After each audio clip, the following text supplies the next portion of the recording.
Hi guys, so I thought I would show you some empty products that I've finished up and do a quick little review on them, just to let you know what I thought of some of them. There is a few, not too many, shouldn't be too much for a long video, but I just wanted to show you some of these products that I've finished and whether I like them or not. If you want to know, keep watching. There seems to be a little bit of a pattern with the products that I've got, considering a lot of them are Bareminerals. The first one I've got is their liquid foundation. I used to be a huge fan of Bareminerals, and really I still am, because I've got quite sensitive skin and a lot of things break me out. So I wanted to find some products that were good for sensitive skin, and Bareminerals are one of those things. I got it in literally one of the lighter shades there. It's called Bare Shell 02. It's all gone. What did I think of it? Considering it's meant to be good, reasonably good for your skin, it was really oily or liquidy. You'd have to shake it before you used it, which is kind of standard with all of them. But I didn't like it as much as I thought I would. I'd probably give it like a 5 out of 10. Like, it just wasn't, maybe even a 4. It could be better. I wouldn't buy it again. I bought the brush with it, and the brush is really good for buffing out liquid foundation, but I don't really like this that much. I'm quite disappointed, especially for the price. I'd honestly rather buy my Rimmel London Lasting Perfection one. Like, I really would. I don't think I'd buy it again. My next one is Bareminerals Matte Foundation. This is, I think, £26, but I'll put all prices down below just so you can see. This is in the shade Fairly Light.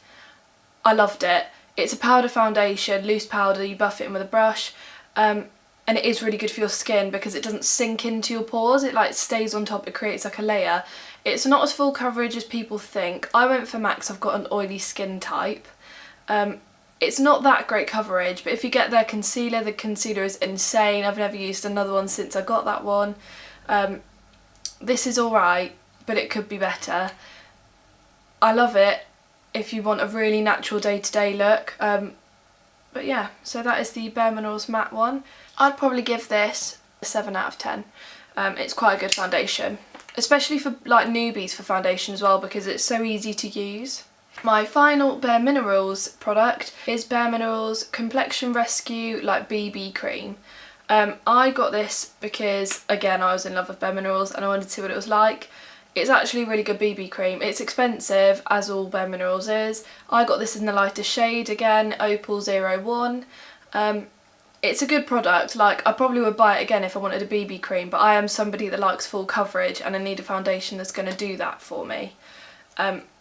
If I don't have that kind of coverage, then there is issues because I look weird and I've got a red face because I'm half ginger. I blame my mother. But yeah, I would give this, for a BB cream, it's got decent coverage, not great. I do have to put some powder on top because I don't like a dewy look, but I would probably give this a 6 out of 10 if you want a good BB cream and you're willing to spend the money. It's probably worth it. Next, I have Sleek's Contour Kit. I loved this. I love Sleek. I think Sleek is such a good, not high-end, drugstore brand, and it's so affordable. I got it in light, you can get it in medium and dark, and I really, really liked it. It's all broken and done with now, so obviously I can't open it up and show you because it's all gone, but I would buy this again. I'll put all prices down below because I bought this so long ago that I can't remember how much it was, but I loved it. I only used the contour side of it because I've got other highlighters, but it was really good, especially for the price. I think it was around the £10 mark. I'd give this contour kit probably an 8 out of 10 because it wasn't the warm tones that make it look red hot. It was cooler toned brown, which I love for contour, as you know already. So yeah, I loved this. A really good contour kit, especially because it's so affordable for everybody that's like me and can't afford everything really, really expensive, even if I want to. Anyway, my next empty is it's a liquid eyeliner. This is by Maybelline. It is their, what is this called? Line Refine Liner Express.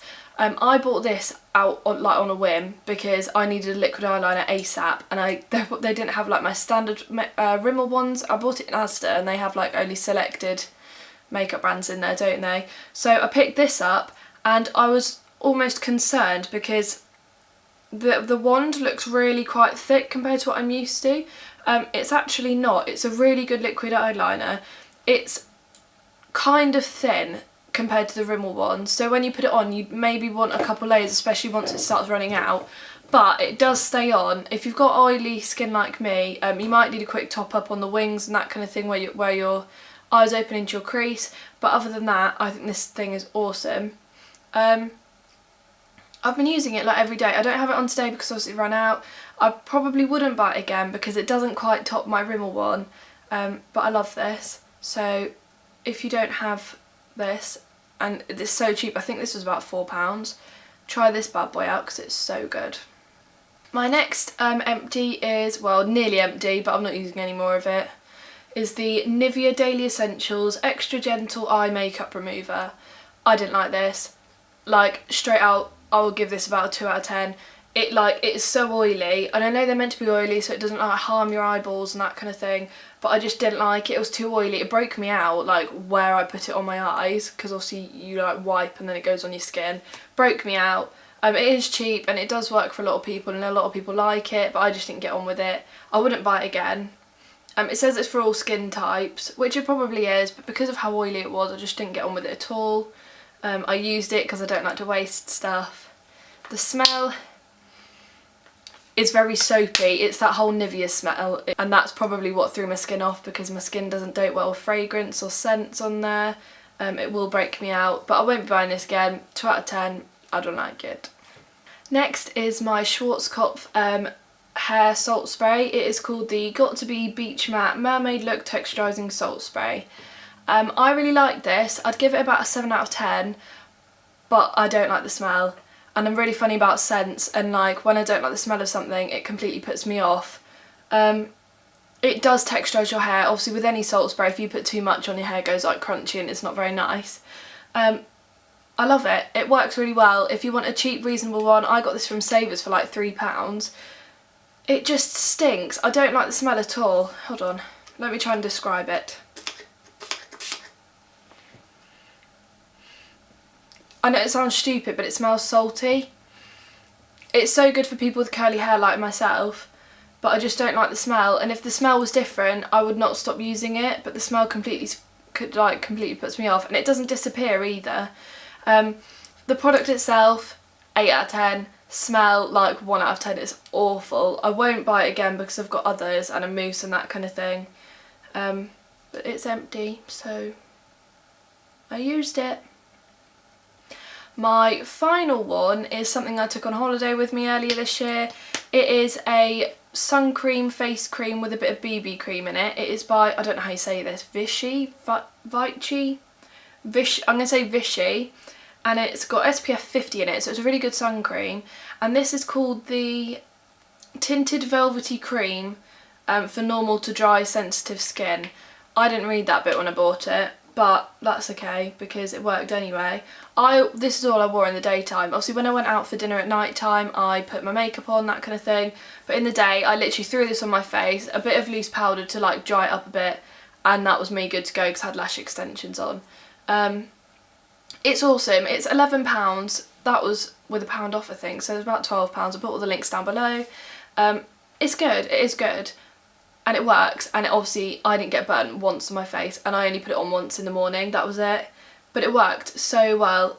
If you're looking for like a really easy to like grab and go kind of thing to shove in your handbag on holiday, then get this. It is a bit more expensive than your standard just sun cream, but you will not regret buying this. I would easily give this a 9 out of 10. The only reason it could be better is if it actually dried matte. When I read reviews online, people said it kind of dried matte, and it's meant to, and some people are like, yeah, it really does dry matte, because obviously I like a matte finish.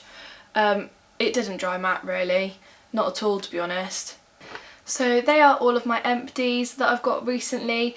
I hope you liked the video. Leave me a thumbs up if you did. Don't forget to subscribe down below. It doesn't cost a thing. It just makes sure that you don't miss any of my future videos. So I hope you liked that one, and I will see you in the next one. Goodbye guys!